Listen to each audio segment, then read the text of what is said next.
Welcome to the SportsPro Podcast.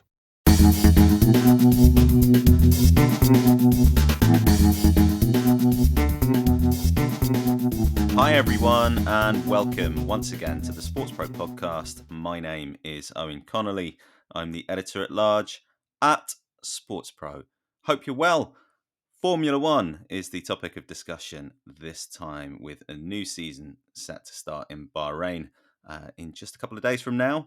And to take us through a bit of a refresher, bit of a season preview, we have Peter Jones, the director of the BlackBook Motorsport. Hi, Pete. Welcome back. Hello. Thank you. Thanks for having us. Thank you for coming on again and making a debut on the podcast ahead of a debut season as a motorsport writer for SportsPro and the BlackBook, Georgina Yeomans. Hi, Georgina. Hi. Thanks for having me. It's great to be here. Great to have you with us. We're going to be hearing a little bit later on as well from Ellie Norman, the marketing and communications director at Formula One. But she, Peter, has got a new boss this year, Stefano Domenicali, arriving as CEO of Formula One. What is in his intro? I mean, we've got a lot to get through over the course of the next kind of 20, 30 minutes, but what's he got to get through in the next few months? Well, an enormous amount, unsurprisingly. I mean, I think we should sort of clarify that, Stefano Domenicali is well versed in the Formula One world, having been a long-running team principal of Scuderia Ferrari after Jean Todt left. After an enormously successful period, and obviously there were ups and downs there, but enormously respected individual in the paddock. And generally in motorsport. And I think he was a hugely popular and well-received appointment when that happened. I think in the interim period, he was, CEO of Lamborghini, so certainly kept his hand into the automotive world. Yeah, I imagine he very much had his finger on the pulse generally even before his appointment, through the connections and relationships that he had. But moving into this season, as sort of his appointment was, I guess, late last year, I think his first port of call naturally will be managing the pandemic situation and working with his team and with regional authorities to be able to put on a full season or as much of one as possible. 2020 clearly was very reactive for Formula One, pivoting direction often at short notice. This should not be the case for 2021. So I think they're keeping an ear to the ground, probably finding innovative ways to bring fans back later in the year, maybe.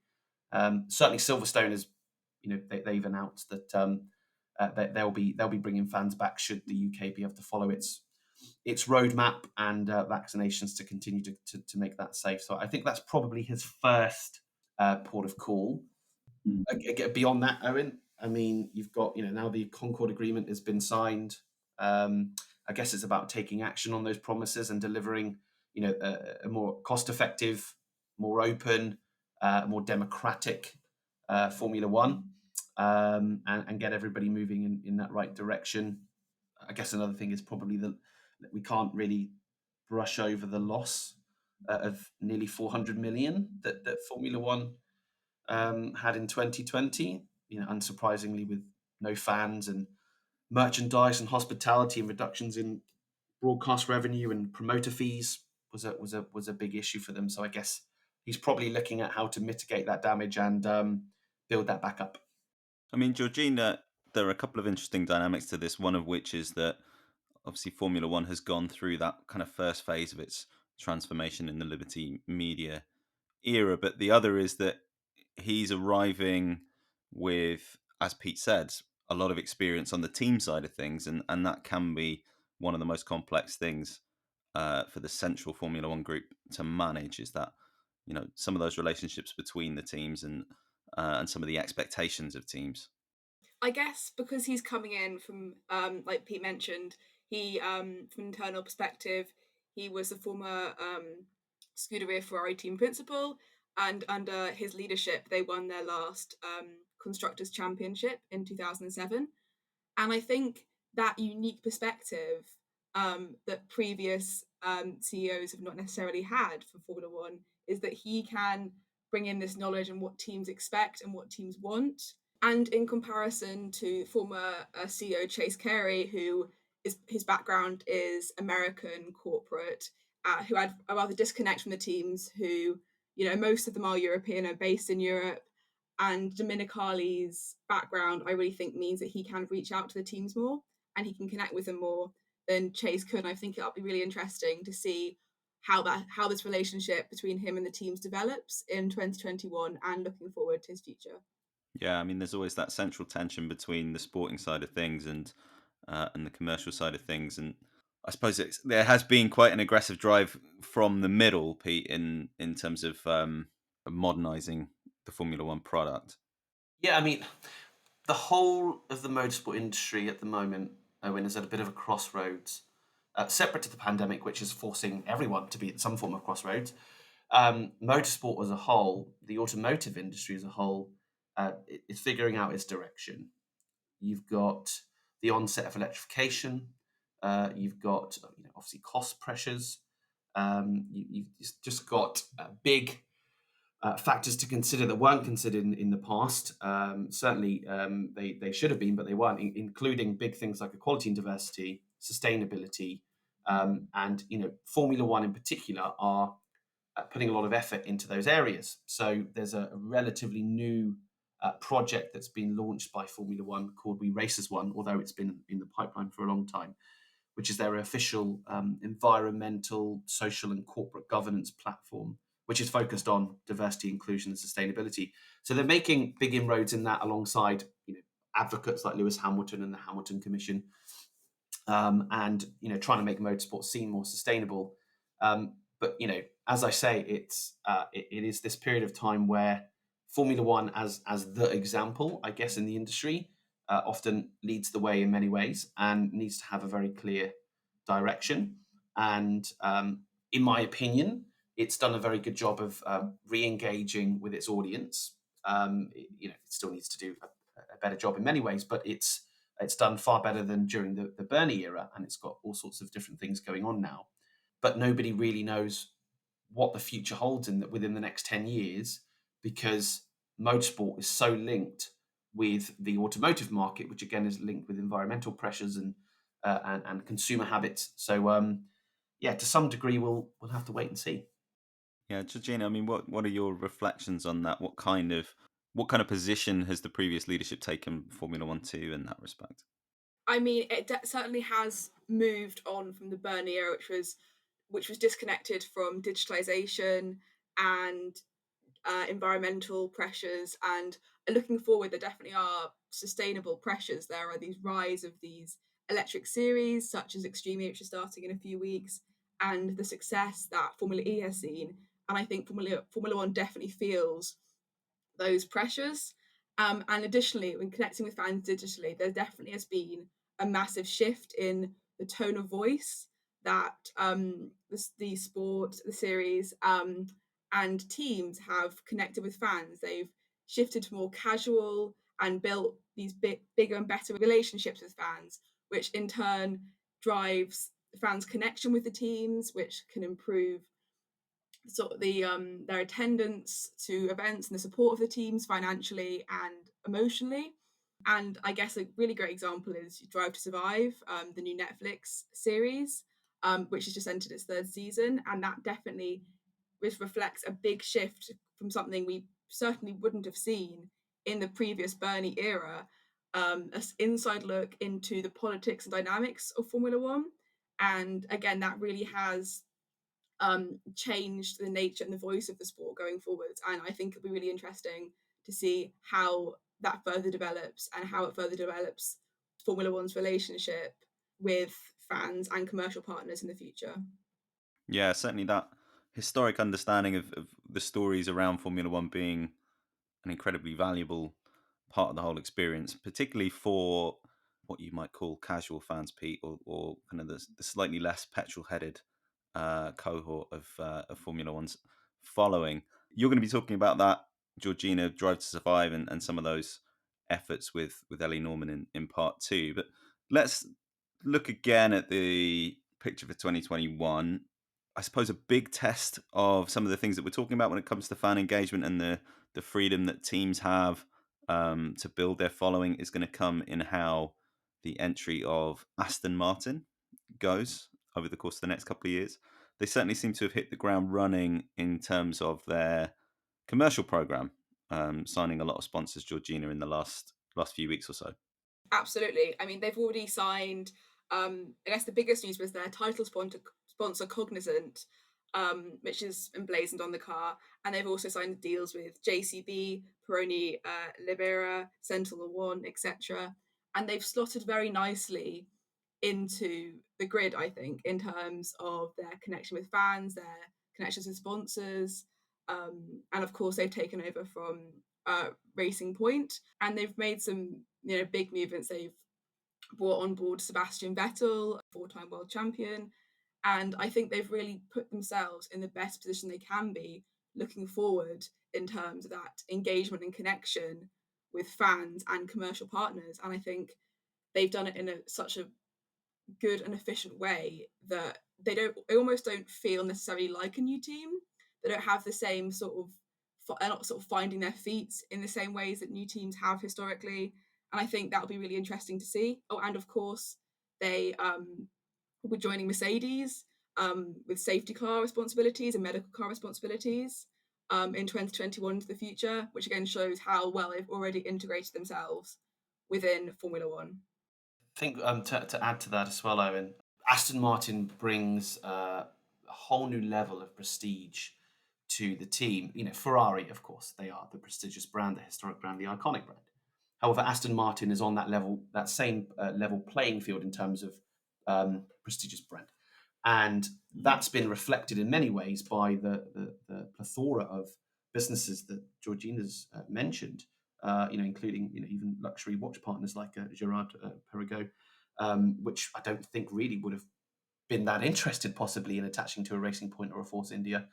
And it's that association with a very famous British sports car brand, the connections with James Bond, all of these things come into play. But you've also got to look at the team behind it and the historic encouragement that provides partners to join them. Aston Martin, as Georgina said, are not a new team. They are an existing team that is, Lawrence Stroll has invested into them and has converted the team into Aston Martin. Rightly so. But they've always punched above their weight. They have a phenomenal, very efficient team. And their drivers, Sebastian's proven, Lance is certainly getting better. How they perform, I don't know, but they're certainly an attractive proposition to brands, and it's clear that that's the case. What are some of the tests for Formula One in terms of how competitive a team like Aston Martin can be? Obviously, as you say, it's a new brand more than it's a new team, and it's something that's been trailed in the last couple of seasons that we were going to have this arrival. But the series has been dominated by one team in particular over the last several years. How important is that competitiveness to motorsport marques, especially in order to keep interest in the championship high? It's hugely important, and the historic problem with Formula One is it comes in waves, and obviously Mercedes wave is arguably larger than ever before, but there's change on the horizon. I mean, separate to this moment in time where everyone's very hyped about Red Bull because of testing, which you have to take with a pinch of salt. A new horizon is approaching, as I mentioned, and that is giving optimism about a closing of competitiveness between the teams. The cost cap should play a big part. Driver movements will play a part, but it's enormously important to the show. And often, if you see any social media commentary, generally, if you talk to the teams on the whole, certainly outside of Mercedes, they want closer battles. And in the past, the best races typically have been those close battles. And I think Formula One's crying out for it. So I think we've all got our fingers crossed that in the next 12 months, going into next season, the order might change or at least be a lot closer. So I think going on from that as well, adding on to what Pete said, is pretty much all of the teams are focused on 2022, which brings these new rule changes, new development changes. So I think in terms of Aston Martin's success, it shouldn't necessarily be counted on how they perform this year, because I highly doubt there will be many changes this year in terms of the running order. I still believe Mercedes will be the strongest. I'm expecting Lewis Hamilton to secure another world championship. But I think looking forward to 2022, that's the year when we'll really see the impact that Aston Martin will have and what sort of challenge it can bring to a team like Mercedes, which is just on this hugely dominant run. So I think it's important to take this year into account in the fact that it's the last before these major rule changes. Yeah, and I mean, we had Alberto Longo, who is the deputy CEO at Formula E, on the Tuesday podcast a few weeks ago, and one of the quips he made was that manufacturers like winning in motorsport, and I think that there will come a point where other OEMs, Pete, are going to want to see an opportunity to be champions in Formula One if they're gonna dive in. Yeah, Formula One is so powerful and so global and such strong presence for those OEMs that, I mean, you're right, but there's clear value for them even when they're not winning races. Renault have re-entered Formula One since 2015 or 2016, and there's no plans for them to exit the sport that I'm aware of. So you could assume maybe they're going to be in it for at least another 5 years. I mean, that's 10 years without any definitive pathway potentially to winning. Of course, the regulations might change that, but certainly during this hybrid era, nobody realistically thought, including the teams, that they really had a hope of beating Mercedes. And I guess when you're looking at manufacturers like, McLaren's an automotive manufacturer. They are a historic race team. During this hybrid era, certainly since 2014, they're trying to keep their head above water. And it has been a challenging time, but there's not been any talk of them leaving the sport. So there's enormous value for OEMs, even if they're not winning. It's just an enormous icing on the cake if they do win, because the marketing and PR potential and bringing partners in, separate to justifying the investment, I guess even more so with the team, is relatively high. But I think I don't think you'll see OEMs looking to pull out of the likes of Formula One very quickly if they're not winning. You're listening to the SportsPro Podcast. Well, we went into the 2021 season with a provisional 23 race calendar. We've already seen some change to that, with Melbourne being shuffled into the pack and Bahrain opening up. We don't quite know where we can expect fans yet. We don't, although some organisers have, as you said, with Silverstone, Pete, some organisers have outlined their expectations to be able to have some spectators in attendance. But there's still a little bit of uncertainty about the early part of the calendar, especially, Georgina. In terms of fan attendance, we are still in the middle of a pandemic. Even though there are vaccination programs and several countries have been making amazing progress in these vaccination programs, I still think it is very optimistic to be able to expect fan attendance, or at least mass fan attendance, in the early stage of the season. Bahrain, certainly the first race of this season, I believe, has said that fans can attend as long as they can prove they have received both doses of vaccination, which I certainly think could be a way forward for Formula One, although they do run the risk of excluding certain groups that haven't yet received their vaccination. As a whole, 23 races, I think, is pretty ambitious, even on a normal quote-unquote year, without the effect of the pandemic. And I think it'll be interesting to see how many of these races, especially in the early part of the season, that Formula One is able to visit and they're able to run as normally as they can and as they want to.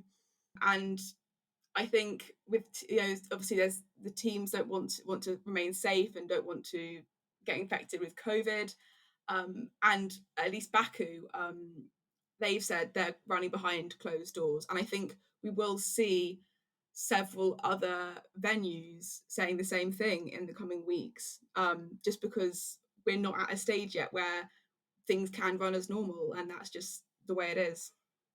With the conversations you've had, Pete, with people around Formula One, obviously, in particular, there is a thriving hospitality sector that buys into Formula One. There's a lot of added value that comes from those kind of Grand Prix experiences and so forth. Is that something Are there concerns about the point at which that starts to bite, or are people still in a phase where they're being realistic and they're exploring the other opportunities that are available to them, and kind of waiting for 22 in, before they do anything more substantial? You've got to look at the situation we're in now in terms of, Europe is entering its third wave, and things are pretty dire on the continent. And you really got to focus on mid-April when, after the Bahrain race, which will be fine, they go to Italy, and Italy is suffering. And then they go to Portugal, and then they go to Spain, and then they go to Monaco. That's all within the space of 2 months. And that's, for me, the biggest challenge, to see how that pans out. And again, linking to what you're saying with hospitality and those revenue drives for Formula One that surround that, separate to general ticketing, the same problems arise. Bahrain might be fine. You might have certain individuals that can obtain and get involved in hospitality at that race potentially. But the more attractive races, of course, are the European races. That's where the money is spent. And those countries, will have restrictions and will more than likely, at least for the first half of the year, want to put limitations on what Formula One can do, and put limitations on the tracks within those host countries as to what they're able to do and bring in terms of bringing people in, almost like skeleton crews that we had in 2020. So until vaccination uptake, falls more in line with what's happening here in the UK, I see hospitality suffering enormously, and I see there'll be pockets of possibility for that to happen at the odd race in the first half. I think it's really going to probably ramp up from the late summer, when hopefully Europe has caught up a bit more with becoming a bit more secure. The summer is generally a bit of a safer time with the virus, plus vaccinations should hopefully help that. But I think you're looking really at the late part of the year for hospitality to kick back into gear, and even then, maybe that's optimistic as well. Looming in that late part of the year, we have the first ever Saudi Arabian Grand Prix. It's the latest event in the kingdom. It's the latest motorsport event in the kingdom. That hosting drive has certainly not been without its controversy and without a lot of discussion, really, about the role that Saudi Arabia is playing in the wider sports industry. I don't know if either of you have any reflections on that, or any thoughts on how Formula One is going to approach some of these discussions as it makes its first appearance there. Money talks, Owen. Let's just be honest about it. And Saudi Arabia has plenty of money.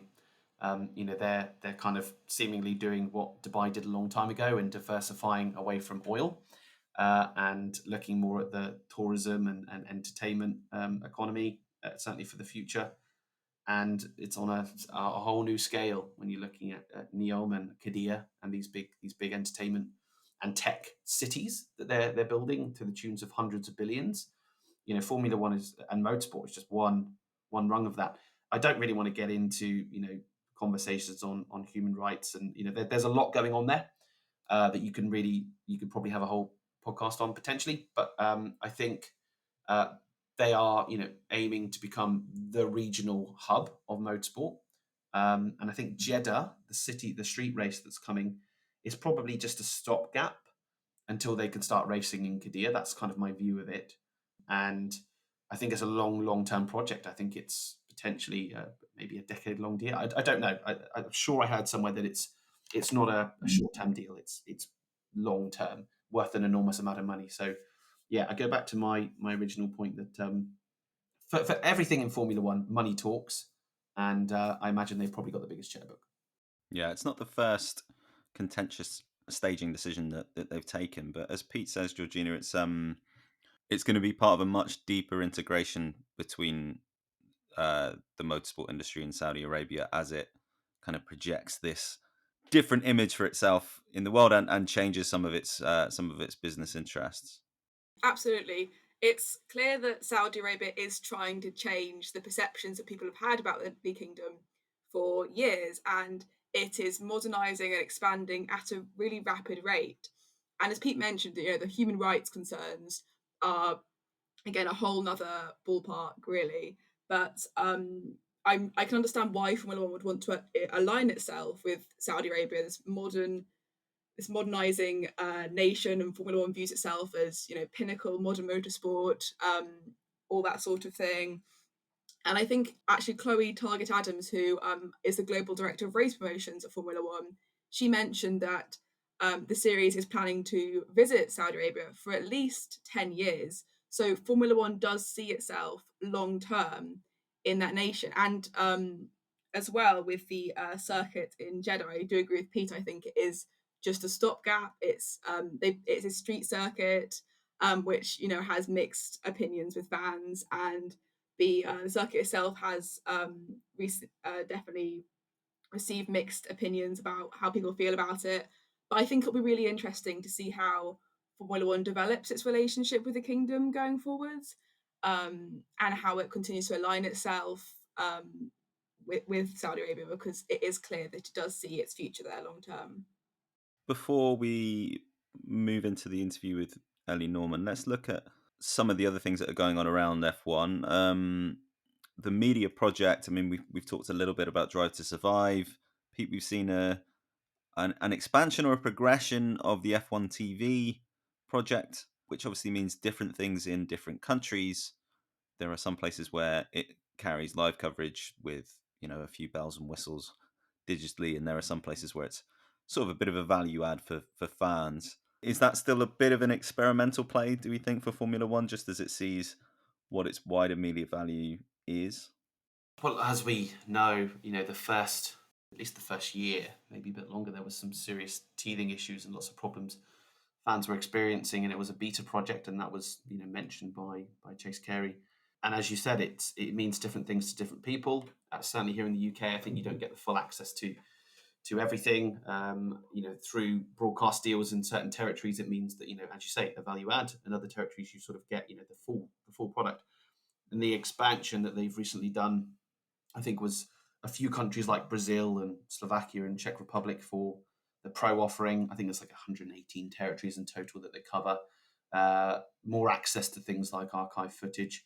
I think it's something they've got to continue to pursue if we're just focusing on F1 TV, because that's how content is being consumed. I mean, we've proven that by spending some time talking about Drive to Survive and Netflix and that's popularity through an OTT platform. But and maybe this is the issue, is that there's still an enormous part of the viewing audience that are still watching on sometimes free to air, depending on the territory, pay TV like Sky, which is you could say is still an older model now that OTT is moving forward. So it's what is that natural progression or movement of viewers from a free to air and pay TV platform onto an OTT platform. And who knows what's going to happen, certainly here in the UK, when the Sky deal comes up for renegotiation or renewal, whether that will even happen, if Amazon and Netflix and some of these other OTT platforms come in, how that plays in with F1's own product. Who knows? So I think they've got to stick with it. I think they're clearly improving it. Georgina, I think you're a subscriber, aren't you? Yes, I am actually, of recently. What do you make of the Formula One media mix, Georgina, as a viewer? I mean, I think Pete was keen to find out what F1 TV is like as a subscriber, but of course, over the next 10 years or so, it's going to be important for there to be multiple points at which Formula One is reaching potential fans. How do you feel fans are served at the moment? I think F1 TV, since it started, has made some big strides. And I guess from my own consumer perspective, I'm yet to really sink my teeth into it. But I do think they are diversifying and increasing the offering that they do have, at least on the basic package, because UK subscribers don't have access to the pro package due to rights deals with Sky. There's archive footage, so fans can watch loads of old races, which I think is something that's really exciting. And I think that's a really great opportunity for people to learn more about the history of the sport, and something that was definitely difficult to get access to before. So I think it's really great that Formula One is giving fans access to this massive amount of footage. And there's also exclusive things where they have commentators and ex Formula One drivers speaking over a race or a certain qualifying that was particularly exciting historically, which again adds that additional perspective. And they've actually got a Formula 2 sort of Drive to Survive style series on F1 TV called Chasing the Dream, which definitely hasn't had the same success that Drive to Survive has, because obviously the Formula 2 series is only really accessible to people that are already fans of Formula 1 because they would have subscribed to F1 TV. But I do think the amount of content that is available to fans is huge, and I do think that F1 TV has done a good job in bringing all this content to fans. And I think going forward, people will start to engage and connect with it more. And I think there is a lot of potential for the platform to expand and connect with fans in different ways. I think that's something that we will explore a little bit more in part 2. But before we go to the break, does each of you have any hopes for the 2021 season? Any personal hopes? Georgina, we'll start with you. I've got a few. Firstly, I really hope that Formula One can run all 323 rounds as it says it can, but I think that is quite ambitious. I also would love to see maximised fan attendance, but as long as it's safe and is within COVID protocol. I also would love to see Williams scoring some points this year under their new leadership after Williams' family left last year. And I, again, would love to see Red Bull Racing or another team really take the challenge to Mercedes. But I think that's something that we'll have to wait until 2022 to see. Okay, Pete? I think having a more competitive season is important, although I don't necessarily see it. I think if Red Bull truly are more competitive, it would be nice for the motorsport community and certainly Formula One fans to actually see two top drivers that are regarded on the same level of talent to compete for a full season and see who comes out on top. I think that would be amazing, and just generally a more competitive order throughout the grid would be great. And yeah, I agree. I think Williams has scored some points. Certainly, it's been a torrid time for them with the family leaving the sport for after such a long time, and setting it up has been quite sad. And yeah, again, also with the calendar, I think it's very ambitious, and I don't really think they're going to be able to pull off 23 races, but it's such a high number that they can fall back on. They could lose 3 races, and you've got a 20 race calendar, which only really happened a few years ago, and that's very full to me. So yeah, keep creating the excitement, which I'm sure there will be. Hopefully, more competition, and all these amazing initiatives that Formula One are doing to become more inclusive and more sustainable. They continue on that drive, which I'm sure they will. Yeah, optimistic. Okay, we're going to hear from Ellie Norman, the F1 Marketing Communications Director, just after the break. Georgina, what can we expect to cover? So Ellie will speak about how Formula One managed to connect and engage with fans in unique ways during the sort of delayed start to the season in 2020, and also how the series is targeting a younger audience, the future of the sport, of the series. And she also talks about impact of the Netflix series Drive to Survive and what that's done for the sport, and how the series will continue to connect with these fans. And finally, she talks a bit about important markets for the series, such as the United States and Saudi Arabia and the Middle East. Okay, well, all of that is coming up just after this. Hello, I'm Matt Rogan. I've spent my career creating and scaling businesses in sports and entertainment. And now I'm talking to smart leaders inside and outside sport to get their ideas on managing change and building towards a better future. You can listen in on the BlackBook Podcast, a collection of candid, agenda-free conversations full of practical advice your company can work with. Get your new episodes right here on the SportsPro feed, and check out the rest of the series wherever you get your podcasts.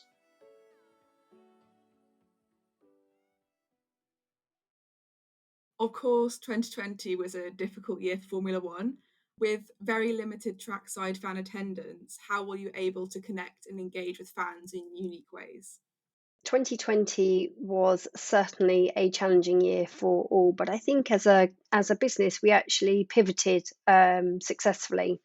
And I think a couple of specific examples of where we're able to do that was the virtual Grand Prix series, which our esports team sort of quite quickly got up and running within the space of 2 weeks. And to maintain salience, we sort of moved to virtual Grand Prix where we had no physical Grand Prix until we were able to start racing again in 2020. And the success of those was phenomenal. over 30 million views. We're fortunate enough to feature our F1 drivers. So in the end, we had over half of the grid taking place.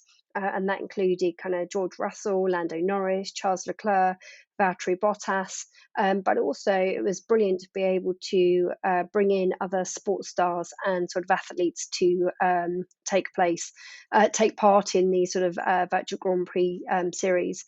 And that was sort of everyone from Ben Stokes, Sergio Aguero, Bayamang, Pierre-Emerick, and obviously kind of into music as well, with Liam Payne taking place. So what that gave us was the ability to actually kind of bring together and to really blend where we're seeing sort of people spending time. So first and foremost digitally, but also being able to kind of cross and to bring those passion points together through gaming, music, and obviously sort of Formula One drivers and other kind of sports stars. So it certainly sort of allowed us to unlock and demonstrate a more personal side to the sport, because our fans and our viewers were able to see people in their own homes without helmets on, and to sort of see a side of their personality that perhaps they don't often get to see when they're behind the sort of visor. And fans massively engage with that. When we did come back to racing on track, we were obviously operating in a very different way. So we had red zones, and we had sort of amber zones and green zones. And that was very much a sort of protocol and procedure we have in place to really kind of mitigate the risk of COVID. So we just have to behave differently and to work within those kind of constraints. And I'm a firm believer that when you have constraint, it is an opportunity to sort of innovate. And actually what we did was we moved to virtual autograph sessions for fans, and they were able to sort of join drivers in their kind of driver rooms ahead of races.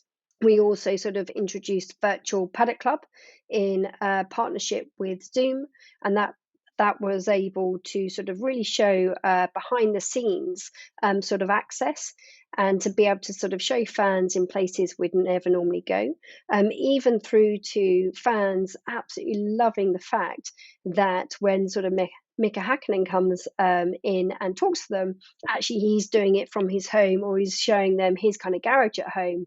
And again, things that actually we'd never be able to do, even if we're all physically together in the paddock club. And then importantly for us, when we looked at our ECRM program, we wanted to just sort of actually have I think it's, often referred to as kind of random acts of kindness. So whether that was Zoom background updates or sort of fan giveaways with exclusive kind of Formula One jigsaw puzzles or memorabilia.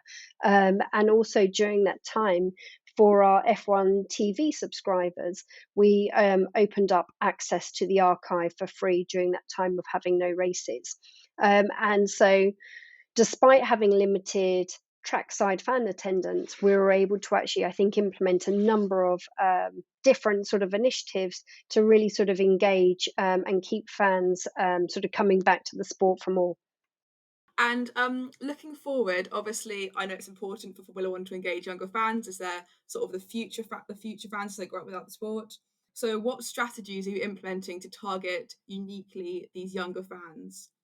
Over since 2017, that has obviously been a sort of focus for sort of Formula One, and that's very much continuing to position us as being relevant in society, and essentially going to market and providing accessibility for the sport to engage with a younger audience. And when we sort of got to the end of sort of 2020, and you always kind of look back at that year in sort of review or kind of where you've come from. And it's really encouraging to see that since sort of 2017, we now have sort of circa 40% of the fan base under the age of 40. So kind of under the age of 35. So 40% under the age of 35. So the kind of positive movements there. So obviously something we need to keep developing and growing upon. And actually some of those sort of strategies and plans and tactics that we are putting in place builds on what we've been doing. So last year we launched We Race as One, And We Race as One is essentially our ESG platform, so environment, social, and governance platform. And it's vitally important for us that we recognise the power that we have as a brand, but also the power that sports has in being able to unite hundreds of millions of people across the world, and to use that to also really sort of draw attention to and to highlight the values that we sort of care deeply about.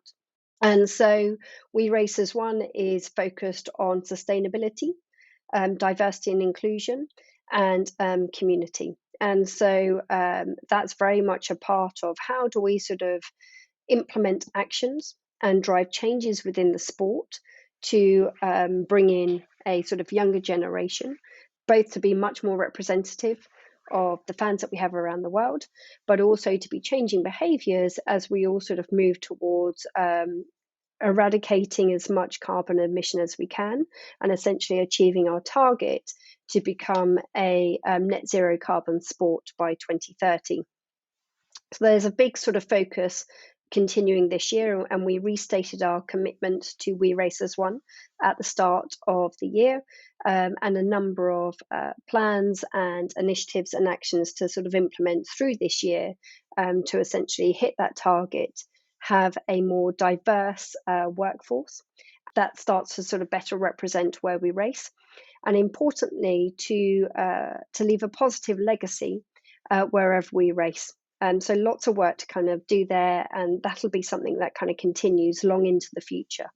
More sort of immediate, I suppose, in some respects, is how we're sort of really focused on social media, and how do we develop content franchises, content storytelling that has a specific focus on sort of younger audiences. So like many sports, we sort of have launched on TikTok, seeing kind of great follower growth there, and just being sort of much more fun and having a relatable tone of voice to again actually start to kind of resonate and be relevant to a sort of younger audience.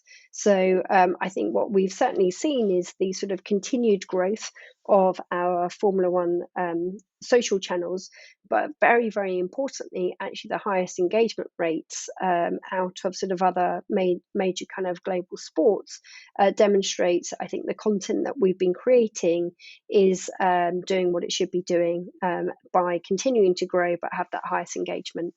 So really sort of pleased with that. Video goes without saying, it is absolutely the medium that we're getting the kind of greatest traction from. And so it's about having the right kind of content in the right places at the right time, and certainly sort of experimenting with video content to continue to sort of actually have that consumer consumption. And then separately, sort of to that, we have a number of elements that we sort of also clearly sort of do. So if we think about the sort of passion points that most resonate with a sort of younger audience, gaming is a huge one. And so the F1 esports series is back for another year. And every single year we look at how can we evolve and expand the formats within esports. And so we have our Pro Series back. We obviously have the virtual Grand Prix, which were hugely successful in 2020. We have regional series that we now sort of run as well in sort of China, which is fantastic to see the growth there. And a key thing for Formula One this year is how we expand our esports and our sort of gaming within the sort of mobile space to provide that greater accessibility and allow more people to take part. And something that's been growing from strength to strength is F1 Tracks. It is a playlist where we will engage with different artists to create and pull together playlists that best represent the sort of Grand Prix where we're racing. And also we do bespoke driver playlists. So again, this is another sort of way to allow our fans to actually get to know who the drivers are a little bit better. So we've got driver playlists with Charles Leclerc, Lance Stroll, Pierre Gasly, and also clearly those kind of artist playlists. So it's just really starting to give fans greater insight and access into who our drivers are off the track as well as on the track, and then also equally understanding where are those artists that have a passion for Formula One, and how can we get them to be curating kind of playlists to really sort of represent the countries that we are racing in. So big sort of integration there, and seeing how we can again cross that into gaming, fashion, and the other areas that we sort of focus on. And connected to that is obviously sort of quite an in-depth influencer program, and that is very much looking at how can we build consistent narratives over shared passion points between our drivers and sort of celebrities or other kind of sports people, to tell a story consistently across the season that is sort of engaging. And I think a great example was last year, where we had Biffy Clyro and Daniel Kvyat. So Biffy taught Daniel how to play guitar, and Daniel taught Biffy how to kind of play and take part in the F1 kind of racing game. So it's about how do you build on doing that, but to do it in a way that's very, very authentic to sort of all people. And, you know, bringing in fans needs to start from a very, very young age. So something that's been sort of very successful has obviously been the F1 in Schools STEM program. And so ongoing work at how can we take STEM out to as many young people in schools as possible, and how can we do that in a way that gives a different perspective to STEM, and actually how STEM can be used in the workplace, and specifically within sort of Formula One. So lots of kind of plans underway there to say how can we do that digitally, whilst we're in a sort of slightly different world environment, and start to embed that much more within sort of classrooms.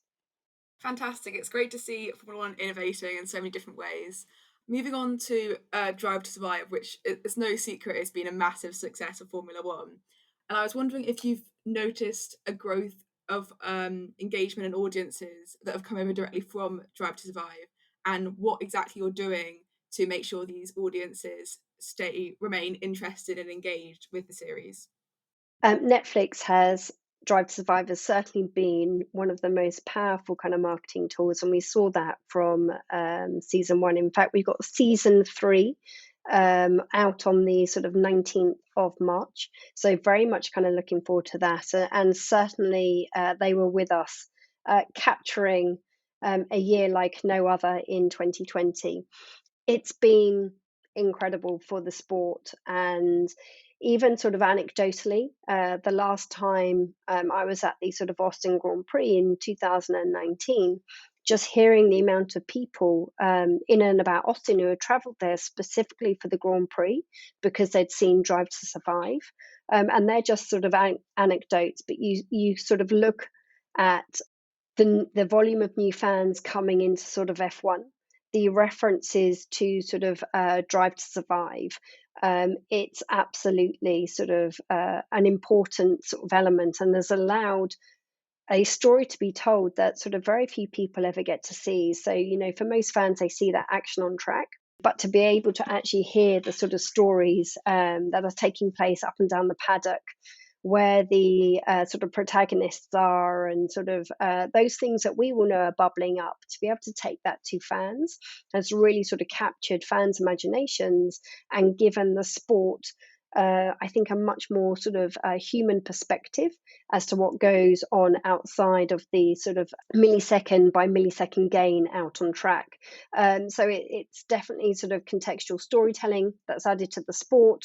I think collectively between Formula One and the teams, we've all done a brilliant job at coming together and amplifying that.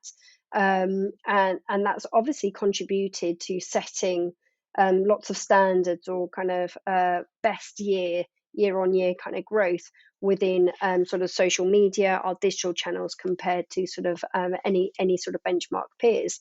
And that's sort of something that we wish to continue to kind of grow on. And sort of tell that story, because there is so much that happens behind the scenes to really underpin the sport that we obviously just can't cover within the international world feed, when that's very much kind of focused on the racing that takes place on track. And obviously the United States is a big potential market that, from my understanding, Formula One is looking to engage with more. So, apart from the US, are there any other markets that you're looking to expand engagement in? And I was wondering what you're doing to expand engagement in these particular markets. The US is sort of hugely important to us, and we've obviously communicated that sort of pretty consistently over the last couple of years. It is one of the fastest growing markets for us, and it's great to see the sort of growth in fan base, the growth in social media followers there. And I think sort of at last check, about 62% of our new Formula One followers were from the sort of United States and under the age of kind of 35. So that's kind of really, really good. It's incumbent on us to continue to see what is going to work for a local audience within this sort of US, and also recognize the challenges. If you live in the US, pretty challenging to follow Formula One. You've got to get up early. And it's about sort of recognizing that these people are getting up at sort of 5:30 in the morning to be watching a Grand Prix, whereas for most people elsewhere in the world, it could be sort of a very civilized 3 p.m. in the afternoon or 2 p.m. in the afternoon. So it's about how do we start to create a sort of 365-day year presence, and essentially make our fans there feel seen, feel listened to, and sort of heard overall. Aside from the sort of US, it goes without saying, Asia, China, Greater Gulf region are sort of areas of growth. We've got in China a F1 Esports China Championship, and that's been really well received after kind of 2 seasons. So we'll kind of continue to grow upon that. And obviously with a new race this season in Saudi Arabia, we now have 3 races within the sort of Greater Gulf region with Bahrain, Abu Dhabi and Saudi Arabia. So quite a focus there. And certainly when we look at the sort of fan base, it's a very, very young population and a young sort of fan base there. So I think digital and social and certainly sort of esports, Drive to Survive, play particularly well at engaging in an audience there.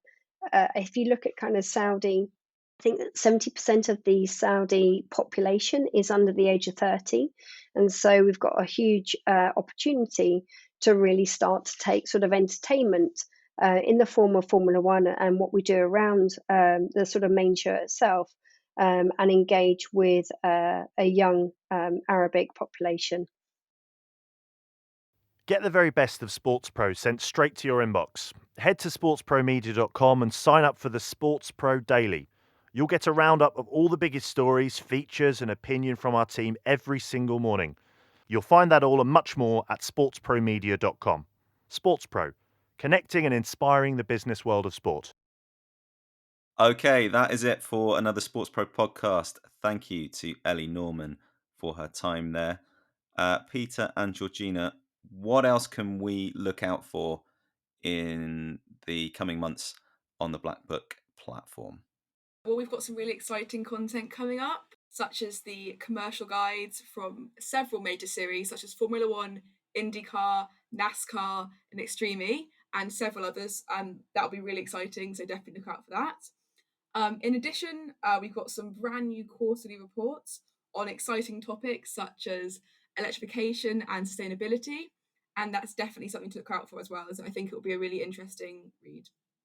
I think for us, it's a really exciting year. Even though live events haven't returned, we've had such a phenomenal uptake of our virtual summits and BlackBook Direct webinars, and they'll continue at least for the majority of this year. So the next one coming up is a very exciting one on the 21st of April, where we got the likes of Paddy Lowe coming on. Obviously, one of the key figures behind at least the first 3 Mercedes titles. And talking about his views on the future direction of motorsport, so that should be great. Also talking to some key figures in MotoGP from Dorna and Yamaha and one of the new sponsors in the series, Tissot, the Swiss watch brand. So that should be good as well. So anybody that wants to tune into those events, you can do so for free at blackbookmotorsport.com. And hopefully we'll see you there. Really spoiling us, guys. Lots to look out for from the BlackBook team in 2021. But thank you to Peter Jones. Thank you. Thanks for having us. And to Georgina Yeomans. Thank you so much for listening. Thanks to all of you for your time as well. We'll be back with you again very soon. Bye-bye. The SportsPro podcast is published by SportsPro Media. The producer is Ed Dixon.